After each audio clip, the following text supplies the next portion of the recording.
पश्चिम बंगाल में रामकृष्ण मिशन की संपत्तियों की तोड़फोड़ पर उत्तर प्रदेश के मुख्यमंत्री योगी आदित्यनाथ ने कहा, रामकृष्ण मिशन हो या भारत सेवाश्रम संघ हो, ये दोनों भारत के प्रतिष्ठित धार्मिक और आध्यात्मिक संस्थान हैं। INDI गठबंधन की पूरी राजनीति विरोध पर आधारित है। हिंदू सनातन धर्म का विरोध कर रहे हैं, भारत के मूल्यों और आदर्शों का विरोध कर रहे हैं। जैसे रावण के समय में लोग साधु संतों को धमकाते थे, वैसी ही स्थिति इन संगठनों के भक्तों और प्रतिनिधियों को पैदा करने की कोशिश की जा रही है। उन्हें करारा जवाब दो। उन पे आरोप लगाना शुरू कर दिया। उनका कहना है कि ये बीजेपी के लिए काम कर रही है। देखिए, रामकृष्ण मिशन या भारत सेवाश्रम संघ, ये दोनों भारत की प्रतिष्ठित धार्मिक और आध्यात्मिक संस्था है। इनके द्वारा जो कार्य किया गया है, रामकृष्ण मिशन स्वामी विवेकानंद के आदर्शों पर चलकर के पूरे देश और पूरी दुनिया के अंदर सनातन धर्म के मूल्यों और आदर्शों को, भारत के आध्यात्मिक मूल्यों को देश और दुनिया तक पहुंचाने में बहुत ही सराहनीय कार्य किया। सांस्कृतिक और आध्यात्मिक मूल्यों की स्थापना के साथ साथ सेवा के क्षेत्र में भी रामकृष्ण मिशन का बहुत सराहनीय योगदान है। ऐसे ही भारत सेवाश्रम संघ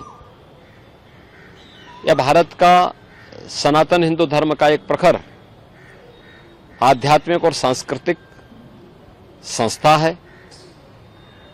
स्वामी प्रणवानंद जी के मूल्यों और आदर्शों को लेकर के भारत सेवाश्रम संघ में देश और दुनिया में भारत के सनातन धर्म के मूल्यों और आदर्शों के लिए बहुत ही सराहनीय कार्य किया। सेवा के विभिन्न प्रकार के प्रकल्पों को भी दुनिया के अंदर ये संस्था लेके चलती है। लेकिन जैसा इंडी गठबंधन है, कांग्रेस और उसके सहयोगी दल TMC हो, समाजवादी पार्टी हो या RJD हो या आम आदमी पार्टी हो, जैसे इनकी प्रवृत्ति है, इन लोगों की पूरी राजनीति हिंदू विरोध पर आधारित है।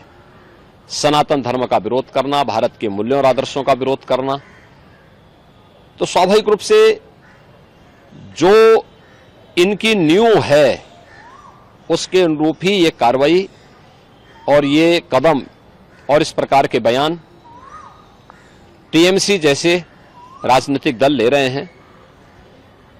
ये इनकी हार की बौखलाहट को प्रदर्शित करता है।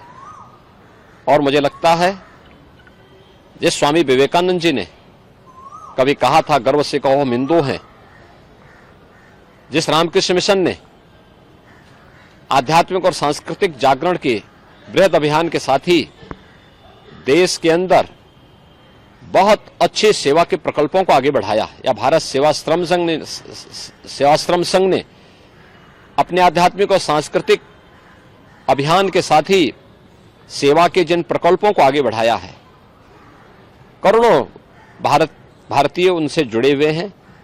और मुझे लगता है कि कांग्रेस और इंडी गठबंधन को, TMC जैसे दलों को ये लोग मुंहतोड़ जवाब देंगे। उनके श्रद्धालुजन, उनके भक्तगण, उनके अनुयायीगण इनको मुंहतोड़ जवाब देंगे। ये तो एकदम जैसे रावण के समय में लोग ऋषि मुनियों को धमकी देते थे, उसी प्रकार की स्थिति इनके द्वारा पैदा करने का प्रयास हो रहा है। लेकिन ये सनातन धर्म है, इस प्रकार के गिदड़ी भपकियों में डरने वाला नहीं है, इसका मुंहतोड़ जवाब देगा। एक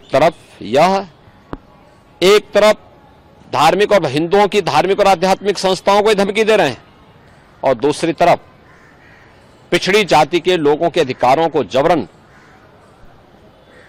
बंदरबांट करने का काम TMC सरकार ने वेस्ट बंगाल के अंदर सन 2010 में 118 मुस्लिम जातियों को OBC में शामिल करके OBC के आरक्षण पर एक प्रकार की सेंधमारी की थी।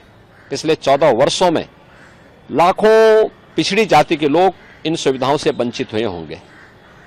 इसके लिए बंगाल की ममता बनर्जी की TMC की सरकार को OBC समुदाय से माफी मांगनी चाहिए कांग्रेस को इसके लिए माफी मांगनी चाहिए। जिन युवाओं के और जिन नागरिकों के अधिकार इन्होंने लेकर के जबरन या कृत्य किया है, वह किसी भी स्थिति में वह स्वीकार्य योग्य नहीं है।